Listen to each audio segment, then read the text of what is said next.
Selamat datang lagi di Div kita. Oke, Anda mungkin lagi mikir nih ya, di tengah ramainya taksi online, ojek online, apa iya sih bisnis rental mobil itu masih ada masa depannya? Tapi menariknya sumber yang kita pegang ini justru, ngelihat potensi besar loh di tahun 2026 nanti. Iya, betul. Nah pertanyaannya kan gini jadi, ini cuma peluang sampingan aja, atau beneran bisa jadi kayak tambang emas baru nih, apalagi buat anak muda. Coba yuk kita bedah trennya. Oke, jadi poin awalnya ini emang menarik banget. Sumber ini nunjukin ada geseran gitu loh, cara orang mikir.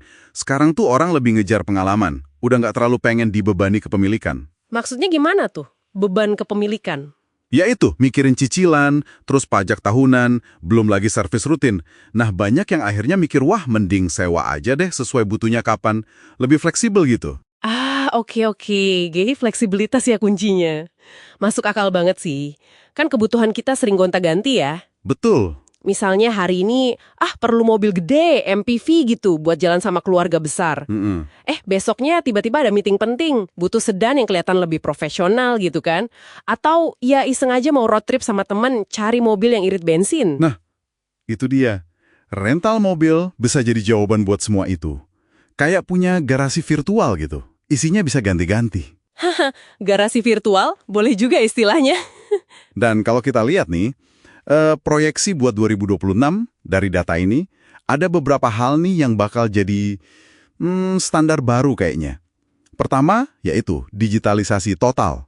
Udah nggak zaman deh pesan manual. Maksudnya gimana tuh, digitalisasi total? Ya, semua nanti lewat aplikasi atau website, serba online. Mau cek mobil ada apa enggak, pilih tanggal, bayar, semua real time. Cepet, gampang, nggak pakai ribet. Udah jadi ekspektasi dasar lah nanti. Wah canggih ya, tapi ini nggak jadi tantangan buat rental-rental kecil gitu, yang mungkin modalnya terbatas buat bikin aplikasi canggih. Nah, itu pertanyaan bagus. Emang ada potensi ke arah sana. Pemain besar mungkin lebih diuntungkan. Tapi data ini juga bilang, pemain kecil yang punya ciri khas khusus atau layanan hyperlokal yang unik, itu masih bisa banget bersaing. Kuncinya di pembedaannya itu. Oke, jadi nggak harus head-to-head soal teknologi aja ya, yang penting unik.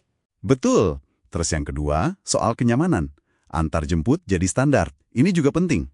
Oh, jadi bukan layanan ekstra lagi ya, udah harus ada gitu. Iya, ke depan kayaknya gitu.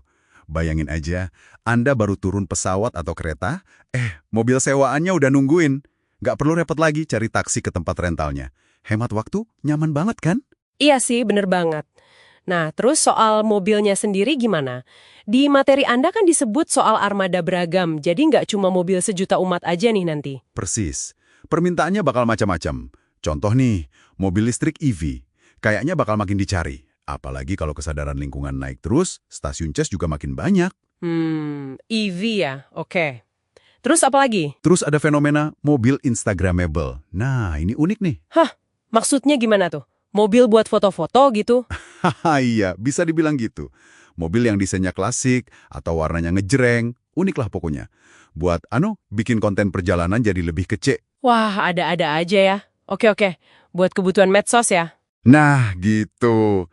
Dan tentunya harus ada pilihan buat semua segmen harga. Nggak bisa cuma mahal atau murah aja.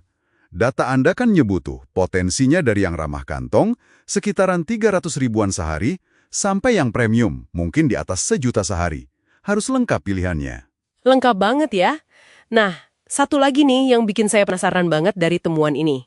Soal model langganan atau subscription. Ini katanya bisa jadi game changer ya. Gimana tuh maksudnya? Iya, ini menarik banget sih. Jadi, model langganan ini, intinya bayar bulanan gitu. Tapi Anda bisa pakai mobil full sebulan. Udah termasuk asuransi, perawatan, nggak perlu pusing mikirin itu semua. Wah, kayak langganan Netflix tapi mobil ya? Bisa dibilang gitu.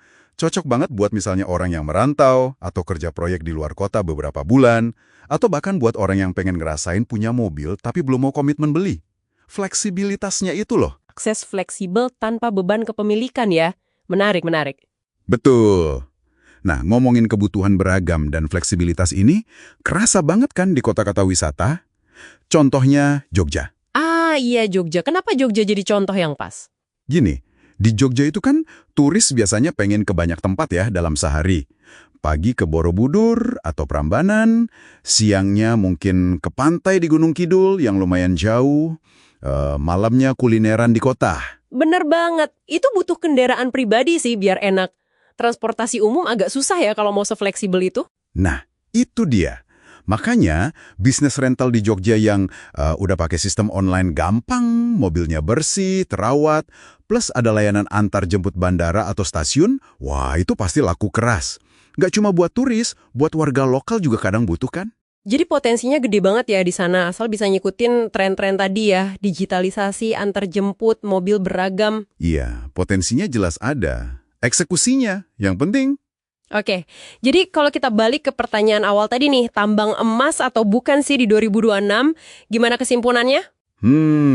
Kalau lihat dari analisis ini sih jawabannya cenderung iya. Bisa banget jadi peluang besar. Tapi ada tapinya nih. Kuncinya itu di inovasi sama adaptasi. Nggak bisa jalanin bisnis rental kayak cara lama aja. Harus mau berubah. Oke, jadi bukan tambang emas yang tinggal gali ya, harus diolah dulu pakai inovasi. Betul. Nah, buat Anda para pendengar nih, ini artinya bagus dong ya, layanan rental ke depan kayaknya bakal makin enak, makin praktis, pilihannya juga makin banyak, makin sesuai sama maunya kita. Iya, jelas. Ini bikin hidup kita lebih mudah sih ya.